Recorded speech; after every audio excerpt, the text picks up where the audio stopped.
Hello, welcome to Trews with Yous, where yous get to give me your views. The first person doing such a thing is Clifford, and it was 4 days ago. He goes, Russell, something I find difficult is letting go of past actions, the recognition now that I hurt people in the past and now it's too late to apologise or at least show them that I'm a better soul now. As someone who I assume has done things to hurt people in the past, how do you heal those regretful emotions? I've never actually hurt anyone, so it's never come up. Now, of course, I went through life like a marauding pirate boy.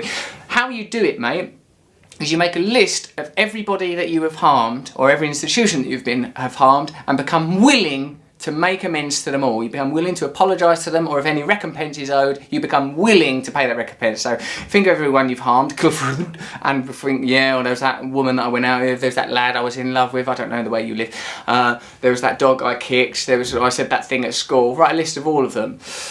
Then write down what you did that was wrong. Not theories, just go, I kicked the dog. Not, I really invaded that dog's personal space and probably its autonomy threatened as a canine. Just write, I kicked it.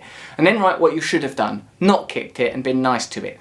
Then find that, right, that's that. Then make a list of all of the people you've done. Then share it with someone who you trust. Could be a doctor, could be some sort of religious cleric, could be someone that's very deliberately and pointedly working a spiritual path. Then go through that list with that person and go like, what do you reckon I should do in the case of this? So I hope that's of some genuine use to you as a systematic way of alleviating yourself from that. You have to forgive others and then forgive yourself. If you don't forgive others, you won't be able to forgive yourself. You are imprisoned by your lack of forgiveness. Sorry to sound so abrupt. Maria Meacham, question, how far would you go to change or risk change? Well, remember when I was much more buccaneering in the old days? I'll die for this, I'll kill for that.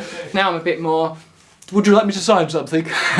Or do a kind chat on a phone. I'm a bit more like that since since my girlfriend's had a baby. I'm a little bit more circumspect about flinging my life into a ditch. But on some level I do recognise that my life is not mine as in like a little magical coin I've been given, but rather a resource that could be used for good if I chose to use it in that way. So I'd go quite far, but I'd like to not do things that were erratic or selfish or had a negative impact on others. Green pot for, why is almost everything in your house white? This isn't my house, this is backstage at the National Theatre.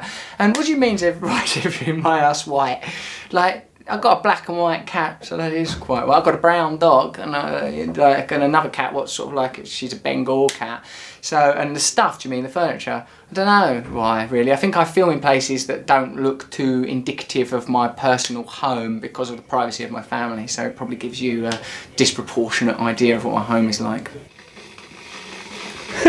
I've somehow turned a kettle on. You'll be able to see the reflection of the cameraman, I suppose, in that, won't you? It's my friend Gareth, who I make it with. Hi Russell, this is Gary Harley. Thanks for so many positive thoughts and messages, mate. I'm also trying abstinence-based recovery, but as you say, it ain't easy here. How do you feel so many hours of the day without substances? I am okay if I just lie in bed and don't think too much, but when I try and manage to get up early, I worry immediately how I can possibly feel so many hours without another input than just my surrounding life. I also have a young baby who I love and adore, but that doesn't unfortunately make it any easier. I love him and our short times together, but something drags me away and tears me up instead. Mate, you need the support of a community. You're trying to do this on your own, it's madness. You can't do it. You need support and you need a program for living. If you put the words alcoholic and program into a search engine, things will come up that will guide you towards it, or if it's drugs that you're addicted to, put narcotics program for living. That will lead you to it. There are support fellowships known as 12-step fellowships. My advice to you is that you pursue those avenues and routes. Me, I've been clean, as you know, and from drugs and alcohol for 14 years. I wouldn't want to do it without the support of other people. I wouldn't be able to do it without a program, so that is what I would suggest to you. I still wake up, and the first things I think, I wake up and I sort of think, like that, sort of a sideshow Bob shudder. And then I have to go, no, it's going to be okay. So that's my advice to you. You'll be alright, it can change. Hi Russell, Hollywood star Anna Kendrick, says ZZ, said a few days ago that Tinder is an app designed by Satan to destroy us. What's your take on Tinder? Looking forward to hearing your opinion about it. Cheers. Yeah, I agree with Anna Kendrick that it's not a good thing, because it's like having people as a sort of like, no, no, yes, no, no, yes, no.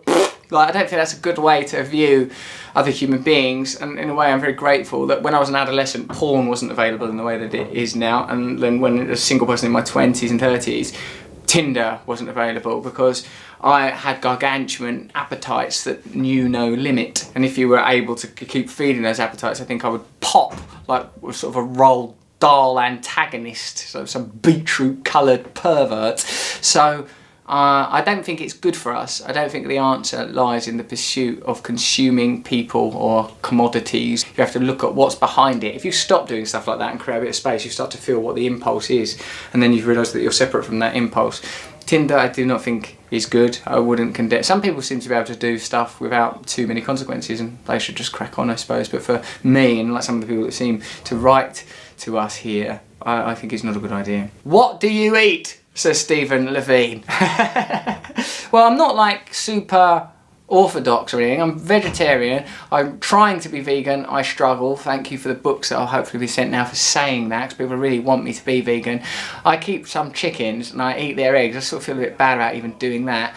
I'm getting some bees. I'm going to eat their honey. I might just leave their honey. I can't just keep stealing everything from the people that live in my garden, even if those are feather people or insect people. So my diet's not that unconventional. Like say today I've had peanut butter on toast and a coffee. It's not like I've had some, oh I ate these wheat germ ball things, you know what I mean? I eat normal stuff. But if there is something a bit like a juice available, I'll have it. Or I'll have some, oh this is made out of royal jelly or some other mumbo jumbo. I'll eat that. I'm well into the mumbo jumbo, but basically my indigenous conditioning of being someone who's vegetarian from early teens means a lot of cheese sandwiches still get eaten. Well, that was an episode of Trews Comments. I hope you enjoyed participating. I hope you learned as much as I did, which was basically nothing because I was just saying things out loud that I already knew. True news, subscribe here.